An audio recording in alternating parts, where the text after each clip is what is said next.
ታዋቂው ዩቲዩበር ስፒድ ያሸነፋቸው ታዋቂ አትሌቶች ከታዋቂው ፈጣን አትሌት አሽተን ሆል ጀምረን እስከ ታዋቂ የእግር ኳስ ተጫዋች አሸንፎ እስከ ማዋረድ የደረሰው ስፒድ 10 ቪዲዮዎች የምናይ ይሆናል። ከመጀመራችሁም በፊት አዲስ ከሆናችሁ ሰብስክራይብ በማድረግ እስከ መጨረሻው ተከታተሉ። ከአሽተን ሆልን ጀምር። በጁን 12 2025 በሩጫ ውድድር ይሸነፋል። ውድድሩ ከመጀመሩ በፊት አሽተን ሆል ስፒድ ላይ እያሾፈበት ነበር። Listen, this is not going to be a good look for you, brother. It's not put you on game. ከውድድሩ በኋላ ግን ስፒድ አሽተን ሆልን 4 ጊዜ በተደጋጋሚ ያሸንፈዋል። ከውድድሩ በኋላ አሽተን ሆል ቴሌቪዥን እየሰበረ እየተናደደ ቀጣይ እንደሚያሸንፈው እየተናገረ ያሳያል። We fell short, but I'm gonna keep going. አሽተን ሆል ሽንፈቱን መቀበል ቢያቅተውም ቀጣይ ላይ ያለው ዳንኤል ላቤል ግን ተቃራኒውን ነበር ያደረገው። በጁን 23 2025 ስፒድ ዳንኤል ላቤልን ለሩጫ ውድድር ይጋብዘዋል።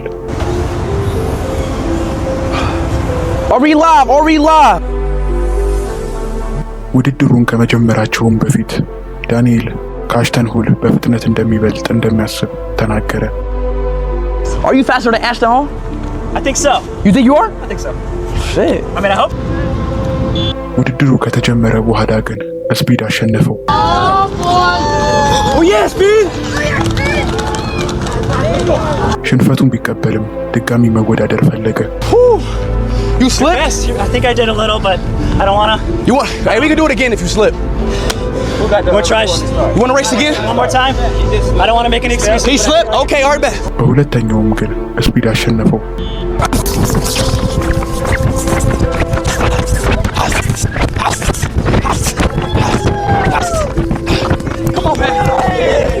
በኖቬምበር 30 2024 ስፒድ ከዓለም ፈጣኑ ሰው ኖዋህ ጋር ሚስተር ቢስት ባዘጋጀው ውድድር ተሳትፎ ነበር።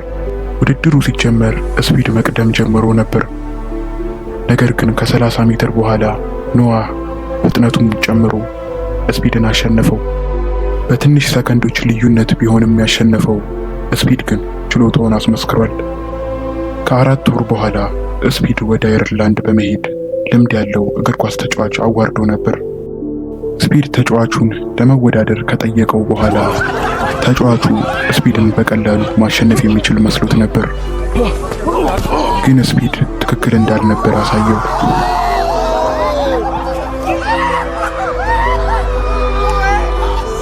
እሱ ብቻ አልነበረም።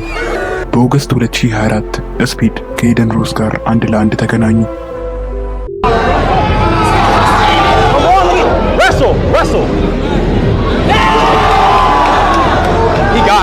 ውድድሩ ከተጀመረ በኋላ ስፒድ ኤደን ሮስን ጥሎት አሸነፈ።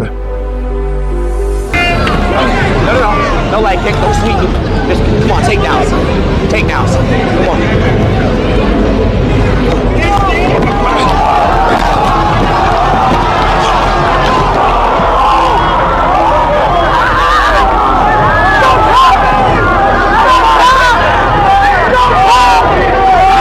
በቀጣይ ላይ ደግሞ ስፒድ በዓለም ላይ አሉ ከሚባሉ ዩኤፍሲ ፋይተሮች መሃል አንዱ የሆነውን አሌክስ ፔሬራ የተባለውን ተደባዳቢ ለስትራይኪንግ ቻሌንጅ ይጋብዘዋል።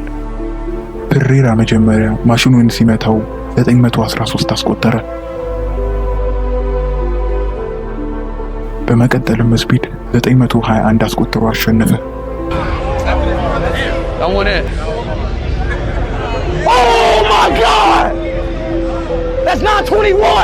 በኖቬምበር 2024 ትልቅ ርቀት ዘላዩ አትሌት ስፒድን ለማዋረድ ይጋብዘዋል። የሆነው ግን ተቃራኒ ነበር። መጀመሪያ ከትንሽ ዝላይ ጀመሩ።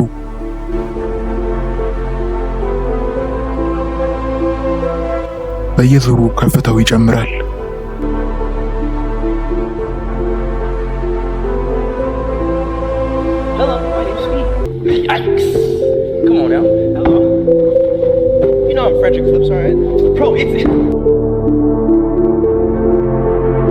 ደረጃው እየጨመረ እየሄደ ስፒድ ይደርስበታል ተብሎ የማይታሰበው ከፍታ ላይ ደረሰ።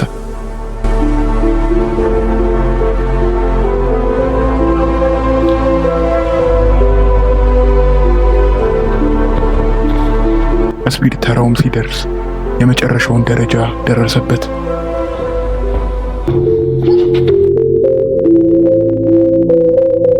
የስፒድ ተከታዮቹም በሱ ተገረሙ።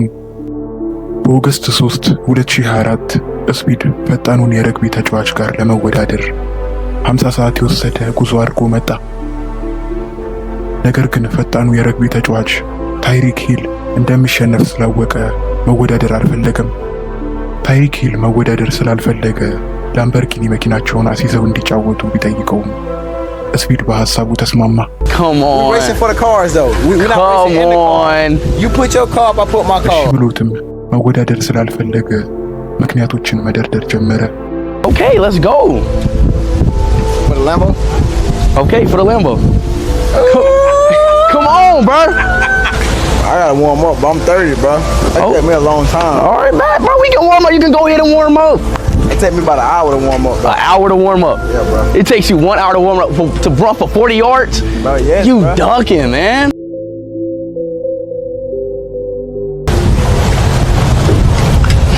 Really? All right, well, you ducking, bro. Hey, Trey, y'all see this right here? He's scared to race me. It's not me. Look, he's running away. ጥሩ አጋጣሚ ሲያገኝም እየሮጠ አመለጠ። Hey, come on, bro.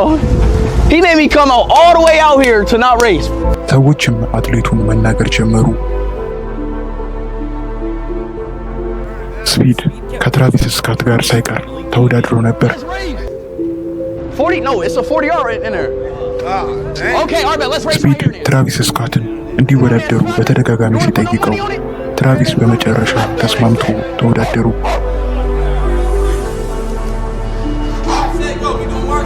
All right. What you mean to? On your mark. Get set. Go. Look, bro, my Travis! Bro, my Travis! Get out of here, bro! Get out of here, bro! Get out of here, bro! በመጨረሻ ላይ ስፒድ የአውስትራሊያ ሊግ ተጫዋቾችን አንድ በአንድ አሸንፏቸዋል። እነሱም ገብቶ ግን መጫወት እንደሚከብደው ሲያወሩ ገብቶ በመጫወት ችሎታውን አሳያቸው።